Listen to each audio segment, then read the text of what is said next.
Non c'è stato danno erariale al comune di Porto Empedocle da parte dell'allora sindaco Lillo Firetto, secondo il verdetto dello scorso 24 luglio. Sentenza confermata adesso anche dalla Corte dei Conti. Il verdetto sancisce così l'assoluzione del sindaco di Agrigento, nonché ex capo dell'amministrazione marinara.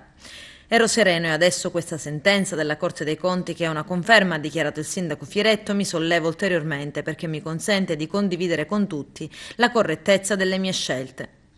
Con l'assoluzione per il sindaco Lillo Firetto arriva anche quella dell'allora dirigente finanziario del comune empedoclino Salvatore Alesci e dell'ex segretario generale Pietro Rizzo. A monte di tutto, Firetto, Alesci e Rizzo e due distinti nuclei dei revisori dei conti del comune di Porto Empedocle davanti alla giustizia con l'accusa di aver gonfiato i bilanci dell'ente con i soldi del rigassificatore e con altre entrate.